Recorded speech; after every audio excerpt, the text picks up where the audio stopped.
Alright, to continue with the actresses, we start off with Harry Potter and Half-Blood Prince once again.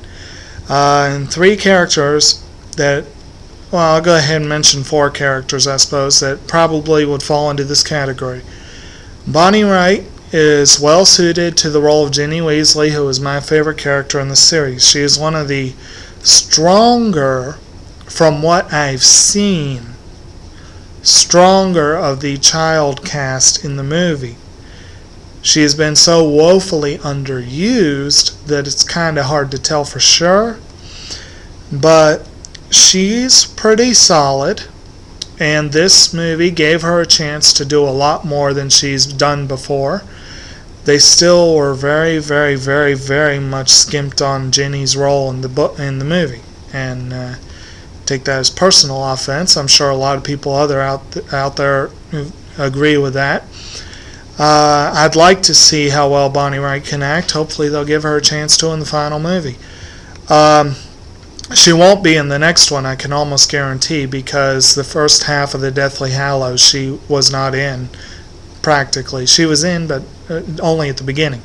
And I'm not sure if they're going to include the wedding at the beginning of the movie, which makes no sense because it's a huge part of the book, but they haven't set it up at all. We won't even go into that here. I'll probably do a separate post on that closer to the movie. But anyway, her mother, played by Julie Walters, Molly Weasley, in the movie, very well cast. They've handled her pretty well in most of the movies, although I didn't like the way they handled her in the fifth movie. She's done a good job with the role, that she just hasn't been given any screen time. The biggest oversight, though, Maggie Smith, perfectly cast as Deputy Headmistress Minerva McGonagall. Perfectly cast. Barely used. The past three movies, she might as well not even have been in them. And that's a crime against her. It's a crime against the movies. It's a crime against everyone out there that wants to see faithful adaptations of the book. Hopefully they'll get it right next time. She definitely deserves a shout out in this category. Helena Bonham Carter, finally, playing Bellatrix Lestrange. She overplayed it in the fifth movie, but this time she's more restrained and does a really good job playing the sociopath, who's definitely unhinged. So maybe next time they'll get her absolutely right. One of my favorite scenes in the final book hinges on a scene involving Molly and Bellatrix.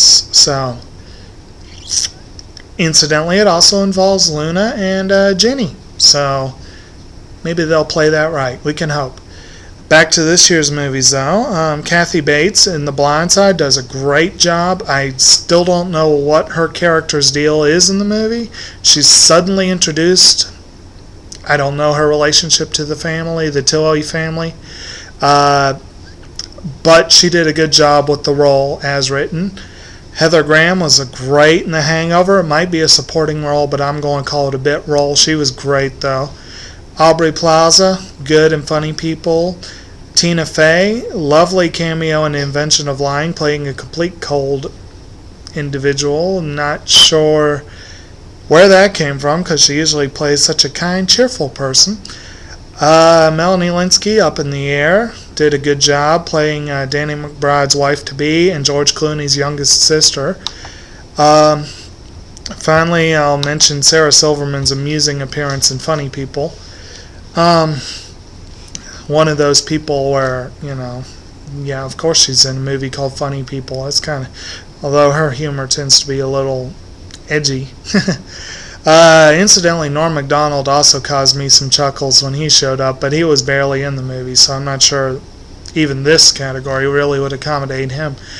There's probably been a few others this year. Like it says, a year of the celebrity cameo, and again, you get those bit roles that they're great, but and there probably will always be those kind of roles. It's like I said, this year much has been made about Mariah Carey as supporting actress, and she's not a supporting character.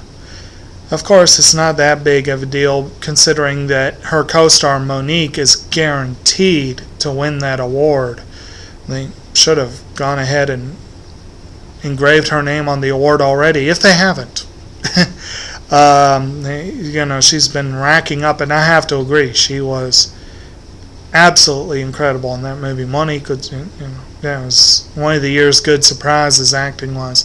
But anyway, I'll talk about that more with the supporting actress. Actually, I have some time left, so I'll go ahead and mention a few other little bits and pieces. I do not profess to be an expert on short films, so you will not see much about those in these blogs. I'll try to see some before the Oscars, especially once the nominations come out. I'll see if I can't get a hold of a couple of them. The only one I've seen is the one that played before Up, and it's called Partly Cloudy. It is guaranteed a nomination for animated short.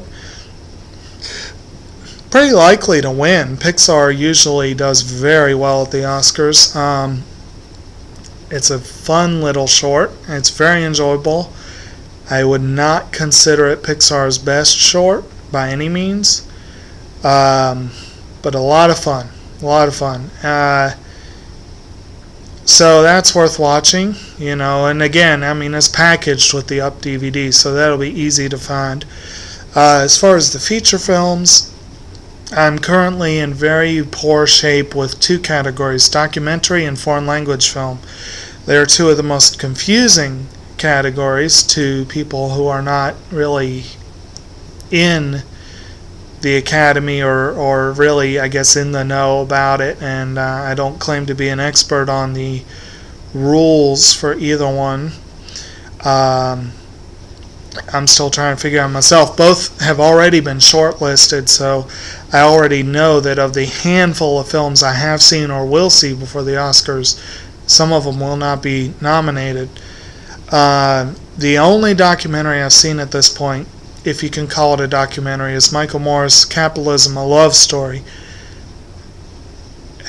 To an unapologetic liberal like myself, it's not a bad movie. To anyone who's got even one conservative bone in their body, you'll hate it.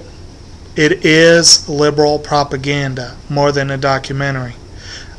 And I'm saying this as someone who usually defends Michael Moore. It's a pretty good movie. Well done by, I guess, your average documentarian standards, but weak by Michael Moore's standards. Bowling for Columbine was one of the best documentaries I've ever seen. It had its moments where I was like, yeah, man, really? But it was good. Fahrenheit 9/11 was a propaganda, but it was well made. Roger and Me was a little uneven, but it was a good documentary. Mostly it was more of an autobiographical film than anything, but still. Capitalism was just sloppy by his standards, so I don't really care that didn't make the short list. I'm hoping I'll see some other documentaries worth seeing. Frontrunner The Cove is on my to-watch list, so once I see something about it, I'll come back on and comment. As far as foreign language films, the rules there get real confusing real fast. If I understand correctly, I've seen 3 movies that might be eligible. The Swedish film Let the Right One In is one that will surprise a lot of people. Surprised me to see it was up for a BAFTA this year. Because it's an older movie, came out in '98, and it was concurrently released in the US and Sweden and Norway. So I don't know if that disqualifies it or not. But it was out on DVD before last year's winner, Okuribito from Japan, even came out in the US. And then you got Ponyo, which is another Japanese film that could have been up last year, that didn't come out in the US till 2 months later than Okuribito. But because it came out in Japan last summer or early fall or something, it's not eligible, period, for this year. And I thought I had time for this category, but it looks like I didn't. I'll come back to it.